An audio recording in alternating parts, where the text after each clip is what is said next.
पंजाब के मुख मंत्री कैप्टन अमरिंदर सिंह ने एक दिन पहला जिहड़ा एक वड्डा बयान दिता सी कि किसानां नूं दिल्ली ते हरियाणा जाके अंदोलन करना चाहिए। पंजाब दी 113 थावां ते धरने दे के पंजाब दी आर्थिकता नूं खराब करन दा कोई मतलब नहीं बनदा। हुण उस बयान दे उत्ते मुख मंत्री कैप्टन अमरिंदर सिंह नूं अपना स्पष्टीकरण देना पिया है। कैप्टन ने नाराजगी जाहिर की है कि मेरे बयान नूं सियासी रंगत दित्ती गई है। कैप्टन ने कहा कि पंजाब ते हरियाणा के किसानों नूं वंडण की कोशिश करने का कोई सवाल ही पैदा नहीं हुंदा। सारे किसान ही बीजेपी सरकार की बेरुखी का शिकार ने। पर जे पंजाब दे विच इसे तरह हलचल जारी रही, इसे तरह धरने प्रदर्शन जारी रहे तो असीं नौकरियां, मालिया ते निवेश तो खुंज जावांगे। अनाज भंडारण अते खरीद है जिहड़ी वो बुरी तरह दे नाल प्रभावित हो रही है। फिर ये कहा है कैप्टन अमरिंदर सिंह ने अपने बयान में दोहराया है कि किसानों के वलों लगातार जिहड़े धरने किए जा रहे हैं पंजाब दे विच उन्हां दा इत्थे कोई कारण नहीं है। इत्थे धरने देने का कोई कारण नहीं बनता क्योंकि उन्हां दी लड़ाई बीजेपी के विरुद्ध है, साडे विरुद्ध नहीं है। ਅਸੀਂ पंजाब दे विच खेती कानूनां दे मुद्दे दे उत्ते किसानां दे नाल लगातार खड़े रहे हां, पर अफसोस की गल है कि हड़ताल के कारण असीं हुण दुखी हाँ। कैप्टन ने कहा कि अफसोस है कि मैं पंजाब दे लोकां दे नाल दुख दर्द वंडा रहा सी।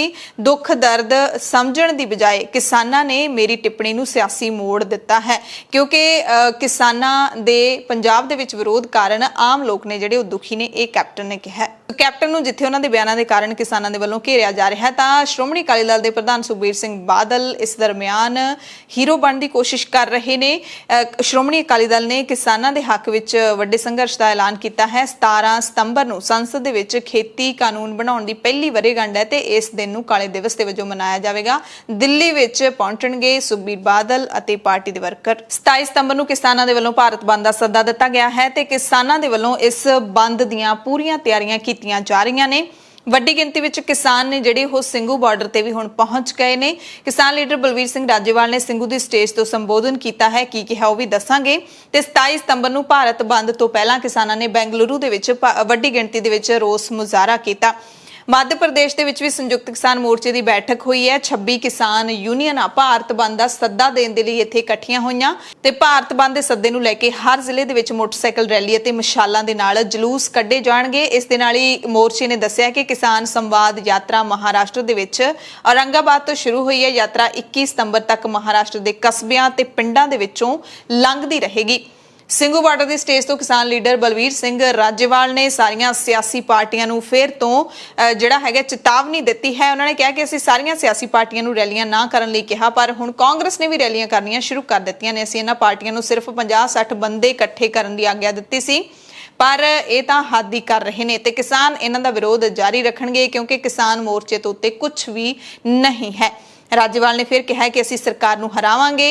देश विदेश दे विच किसान मोर्चे की मदद करने वाले हरेक इंसान का धन्नवाद भी राजेवाल ने किया ते कहा कि मुजफ्फरनगर वांग तमिलनाडु दे विच भी वड्डियां कॉन्फ्रेंसां होण लग पईयां ने। सो राजेवाल ने यह गल जिहड़ी स्पष्ट तौर ते कही है कि किसान रैलियां करने वाले लीडरां दा विरोध जारी रखणगे। तां कांग्रेस वालिआं नूं कहा भी जे तुसीं कोई सरकारी काम लई किसी पिंड 'च जाਣਾ वड्डा इकट्ठ नहीं करना, 20-50 बंदिਆਂ ਦੇ सामने चैक देना दे के आ जाओ, पर यह नहीं कोई वड्डी रैली करो ਉਹਦਾ ਅਸੀਂ विरोध करांगे। ਹੁਣ ਉਹਨਾਂ ने भी रैलियां करनियां शुरू कर ਦਿੱਤੀਆਂ और सानू कई सज्जन सवाल करते हैं उन्होंने कुछ क्यों नहीं कहते।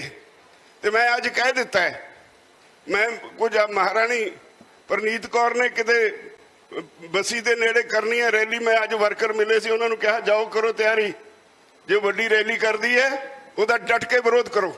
इसी तरह पंजाब दे विच भी हर मोर्चे दे विच भारत बंद नूं सफल बनाउण दे लई बैठकां कीतीआं जा रहीआं ने।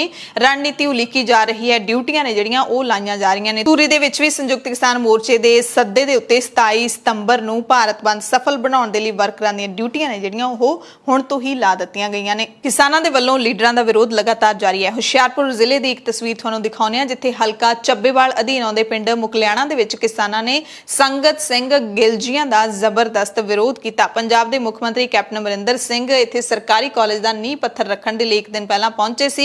समागम शुरू होने तो पहला पंजाब कांग्रेस के एक्टिव प्रधान संगत सिंह गिलजियां समागम वाली थां ते जदों जा रहे सी तां किसानां ने गिलजियां दी गड्डी दा घेराव कीता। गिलजियां दे विरुद्ध नारेबाजी की गई ते काले झंडे भी दिखाए गए। ਇਸ ਮੌਕੇ ਇੱਕ ਬਜ਼ੁਰਗ ਕਿਸਾਨ ਤਾਂ ਗਿਲਜੀਆਂ ਦੀ ਗੱਡੀ ਦੇ ਥੱਲੇ ਲੰਮੇ ਹੀ ਪੈ ਗਏ। ਕਿਸਾਨ ਨੇ ਗਿਲਜੀਆਂ ਤੇ ਆਪਣੇ ਹਲਕੇ ਦੇ ਕਿਸਾਨਾਂ ਉੱਤੇ ਕਥਿਤ ਤੌਰ ਤੇ ਨਜਾਇਜ਼ ਪਰਚੇ ਦਰਜ ਕਰਵਾਉਣ ਦਾ ਦੋਸ਼ ਲਾਇਆ। ਗੱਡੀ ਦੇ ਥੱਲੇ ਪਏ ਕਿਸਾਨ ਨੇ ਆਪਣਾ ਦੁੱਖੜਾ ਸੁਣਾਉਂਦਿਆਂ ਕਿਹਾ ਕਿ ਗਿਲਜੀਆਂ ਨੇ ਮੇਰੇ ਪੁੱਤ ਨੂੰ ਵੱਢ ਕੇ ਰੇਲ ਦੇ ਥੱਲੇ ਸੁੱਟ ਕੇ ਮੇਰੇ ਤੇ ਦਫਾ 307 ਲਵਾ ਦਿੱਤੀ ਹੈ।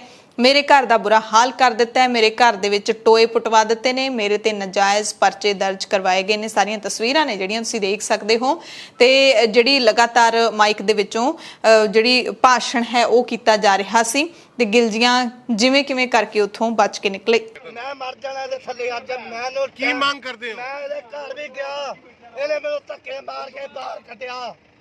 ਮੈਂ ਕਿਹਾ ਤੇ ਮੈਂ ਤੈਨੂੰ ਵੋਟਾਂ ਪਾਈਆਂ ਇਹਨਾਂ ਚੱਕਰ ਦਾ ਮੈਂ ਤੇਰੇ ਨਾਲ ਜੁੜਿਆ। ਇਹਨੇ ਮੇਰੀ ਇੱਕ ਬੰਦੀ ਮੈਨੂੰ ਧੱਕੇ ਮਾਰ ਕੇ ਬਾਹਰ ਕੱਢਿਆ। ਕੀ ਕਹਿੰਦੇ ਹੋ ਜਿਹੜੀ ਮੈਂ ਸੰਘਰਸ਼ ਕਮੇਟੀ ਦੇ ਨਾਲ ਹੁਣ 2 ਸਾਲ ਤੋਂ ਰਲਿਆ। ਮੈਂ ਨਹੀਂ ਮਰ ਜਾਣਾ ਇਹਦੇ ਥੱਲੇ ਆ ਕੇ, ਜਾਂ ਮੈਨੂੰ ਮਾਰ ਦੇ।